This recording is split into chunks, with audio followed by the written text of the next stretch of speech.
Hello दोस्तों, स्वागत है आपका करियर एकेडमी के यूट्यूब चैनल पर। बच्चों, आज हमारा टॉपिक है हिंदी में हम लोग इनके बारे में जानेंगे, स्वर और व्यंजन के बारे में। एक छोटा सा इनका इंट्रोडक्शन यहाँ पे स्वर और व्यंजन का। तो ये पार्ट 1 समझ लीजिए स्वर और व्यंजन का, जिसमें हम लोग स्वर और व्यंजन के बारे में थोड़ी बहुत डिटेल यहाँ पे ले रहे हैं। तो टॉपिक हमारा स्वर और व्यंजन। तो हिंदी वर्णमाला में वर्णों की संख्या कितनी होती है? क्वेश्चन अगर बनता है तो कितनी होती है? 52। वर्णों की संख्या हिंदी वर्णमाला में 52 है, जिसमें स्वर आते हैं और व्यंजन आते हैं। अब स्वर के भी प्रकार हैं और व्यंजन के भी अलग अलग प्रकार हैं। तो यहाँ पे मैंने एक पूरा चार्ट आपको बना के दिया हुआ है। अभी तो आपको समझ में नहीं आ रहा होगा, जैसे मैं एक्सप्लेन करूँगा तो आपको क्लियर हो जाएगा कि है क्या चीज़। पहले आता है आपका ह्रस्व स्वर, यानी कि मूल स्वर। कौन कौन से हैं? अ, ई, उ और री।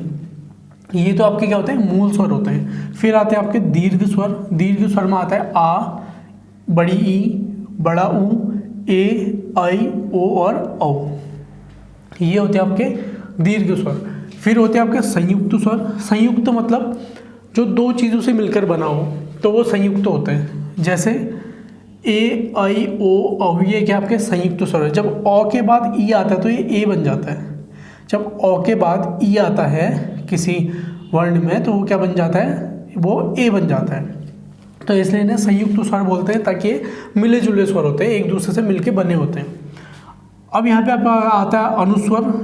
अंक, अह, ये आपके होते हैं अनुस्वर, यानी कि अयोग्य वाह, न स्वर न व्यंजन। ये तो न स्वर होते हैं न व्यंजन होते हैं। जब हम इनके बारे में डिटेल से पढ़ेंगे तो मैं इनको एक्सप्लेन कर दूंगा। अभी हमें ये समझना है कि स्वर क्या होते हैं और व्यंजन क्या होते हैं और ये कितने टाइप्स के होते हैं। तो दीर्घ स्वर होता है और एक मूल दीर्घ स्वर होता है। अगर दीर्घ स्वर आता है तो आप ये दीर्घ स्वर लिखेंगे, और मूल दीर्घ स्वर बोला जाता है तो मूल दीर्घ स्वर होते हैं आ, ई और उ। ये होते हैं मूल दीर्घ स्वर। बहुत क्वेश्चन इसमें बनते हैं। मूल दीर्घ स्वर कितने होते हैं? ये तो हो गए 3। और कौन कौन से होते हैं? आ, ई, उ। ऐसे ही ह्रस्व स्वर बताइए, दीर्घ स्वर बताइए, संयुक्त स्वर बताइए। न स्वर होता है न व्यंजन होता है। कौन कौन से वर्ण होते हैं? तो ये हो गया आपके अंक और अह। फिर आपका आता है व्यंजन। व्यंजन होते हैं आपके, ये व्यंजन है। एक आता है आपका क वर्ग। क वर्ग में आते हैं आपके क, ख, ग, घ, ङ। च वर्ग, च, छ, ज, झ, य। ट वर्ग, ट, ठ, ड, ढ, ढ।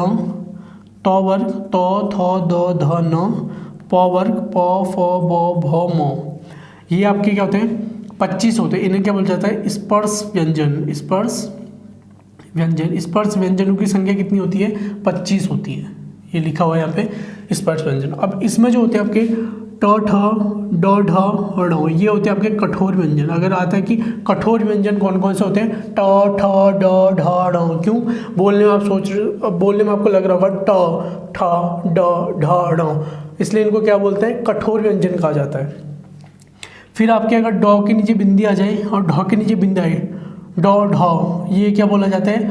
उत्क्षिप्त व्यंजन। ये क्या होते हैं? उत्क्षिप्त व्यंजन। इनकी संख्या होती है 2। आगे देखते हैं। फिर आते हैं आपके अंतस्थ व्यंजन। अंतस्थ व्यंजन को बोला जाता है अर्धस्वर। अंतस्थ व्यंजन होते हैं अर्धस्वर, यानी कि य, र, ल, व। इनकी संख्या होती है 4। कौन कौन से होते हैं? य, र, ल, व। ये हिंदी के अगर अर्धस्वर आ रहे हैं, अगर अर्धस्वर पूछा जा रहा है तो ये कितने होंगे? 4 होंगे। और हिंदी के अर्धस्वर होते हैं य और व। हिंदी में 2 होते हैं।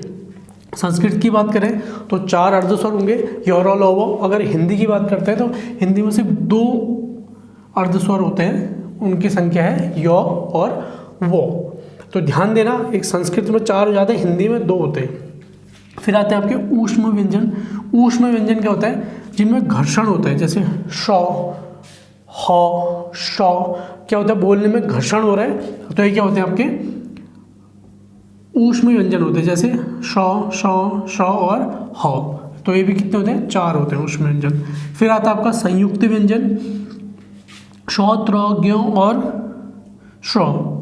श, त्र, ज्ञ और श्र, ये क्या होते हैं? 4 आपके संयुक्त व्यंजन होते हैं। संयुक्त व्यंजन का आपको पता होगा, जो 2 व्यंजनों से मिलकर बने होते हैं। 2 व्यंजनों से मिलकर बने होते हैं उनको संयुक्त व्यंजन कहा जाता है। अगर हम हिंदी वर्णमाला के वर्णों की संख्या काउंट करें तो कितनी है? 52 है। गिन लेते हैं। 11 आपके स्वर हो गए, 2 आपके अयोग्य वहाँ हो गए, न स्वर न व्यंजन। 11 और 2 13। 13 और 25 आपके होते हैं स्पर्श व्यंजन, यानी कि अगर क से व्यंजन, क से ह तक कितने होते हैं? 33 व्यंजन होते हैं, व्यंजन क से ह तक, ये भी याद रखना।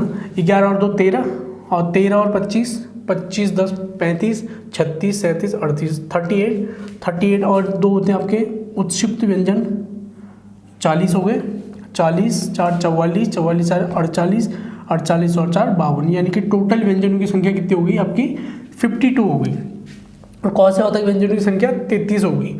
तो ये एक बहुत ही डिटेल्ड आपको बताया हुआ है कि कहाँ पे कौन सा स्वर है, कौन सा व्यंजन है, दीर्घ क्या है, संयुक्त क्या है, क वर्ग, प वर्ग, त वर्ग, स्पर्श व्यंजन, कठोर व्यंजन, उत्क्षिप्त व्यंजन, इन सब के बारे में बहुत डिटेल से यहाँ पे मैंने एक चार्ट एक्सप्लेन किया है। तो इस वीडियो में इतना ही, मिलते हैं नेक्स्ट वीडियो में, तब तक के लिए thank you so much, have a nice day, take care.